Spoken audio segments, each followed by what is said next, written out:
What is up, my friends? We may have just finished tonight's late night agenda, but there is big developing breaking news around Liverpool's new vice captain. He has been named, and I'll tell you who it is momentarily. We'll also tell you about the delay in Newcastle's announcement of Nick Vultmada, why that is and why you've nothing to be concerned about. We'll talk about Mark Gay. We'll, of course, wish Rio a happy birthday and lots more over the next few minutes that we hope should keep you right up to date with this summer's hectic end to the transfer window.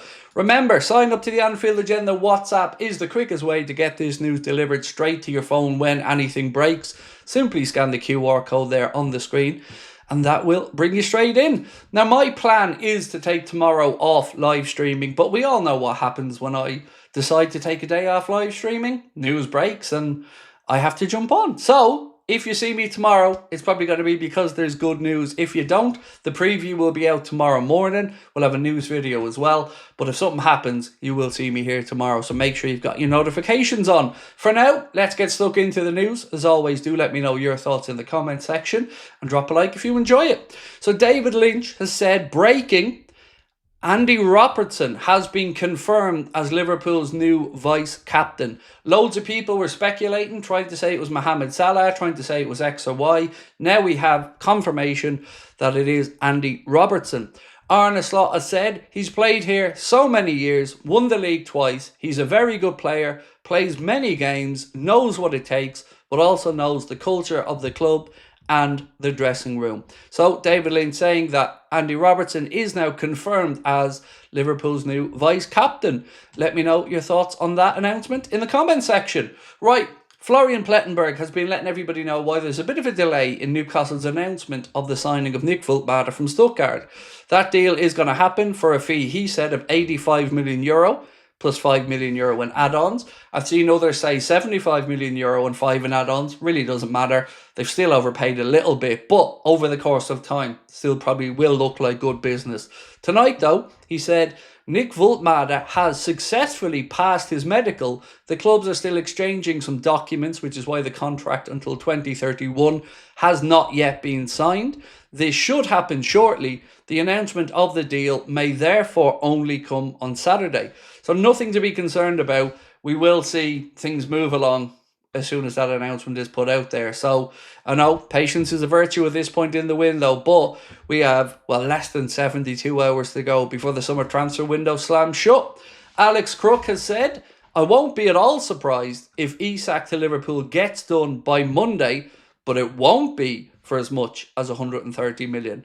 That's one thing that Liverpool have always been at pains to say here. The idea of 150 million has always been fanciful, one that Liverpool were never getting to. There was also reports that said Liverpool feel like their initial offer is of £110 million isn't a million miles away from what they believe Newcastle will eventually accept for the signing of Alexander-Isak.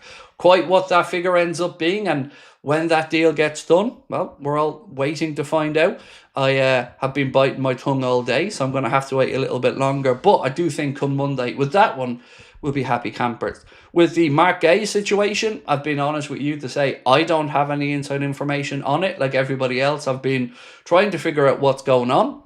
The Palace Way, obviously a Crystal Palace fan account, has said, understand that Mark Gay is highly likely to leave Crystal Palace. The fee, around £40 million. Others have said it'll be 36 up front with 4 million in add-ons.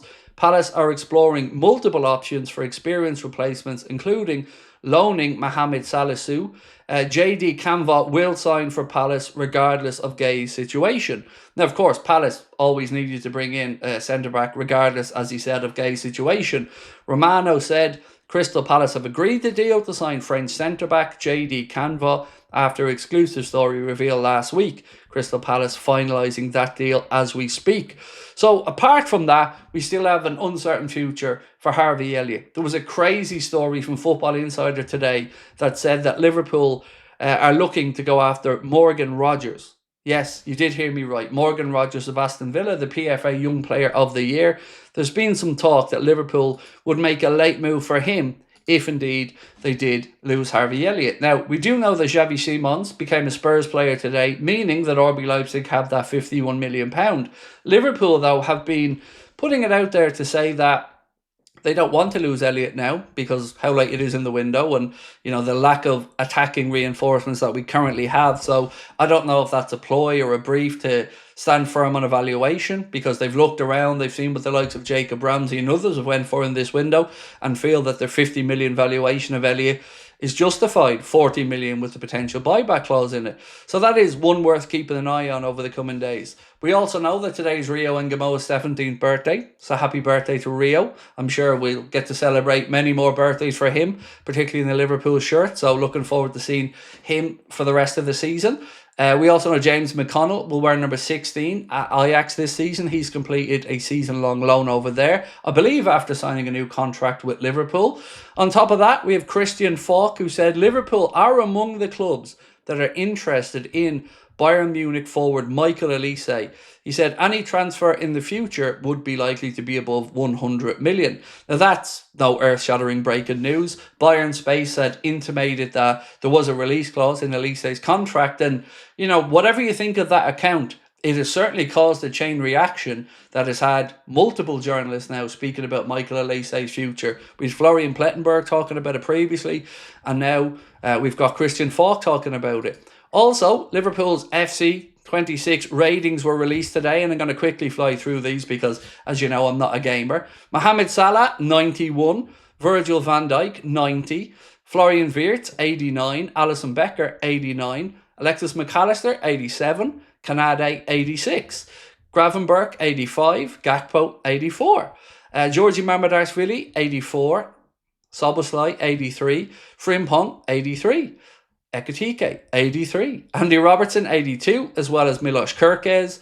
81 for Chiesa, 80 for Curtis Jones, 79 for Joe Gomez, 78 for Harvey Elliott, 79 for Endo.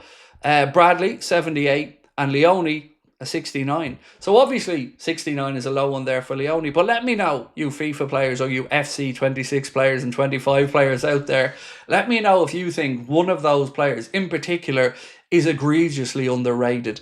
I don't really know the ins and outs of it. I'm not a computer game player really, so do let me know your thoughts on that one in the comment section. There's always one or two that people deem to be insultingly low, so let me know who you think that one is.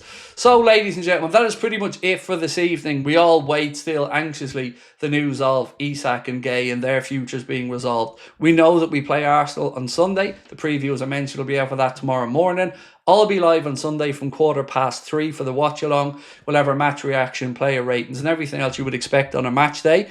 Do make sure that you keep your notifications on for tomorrow, because could be a busy day, and if something happens, well, yours truly will be back on here for a live stream. Days off are, well, they're always a great idea, aren't they? But they never really come to fruition. So look, have yourselves a good Friday night. We'll talk soon. Much love. Bye-bye.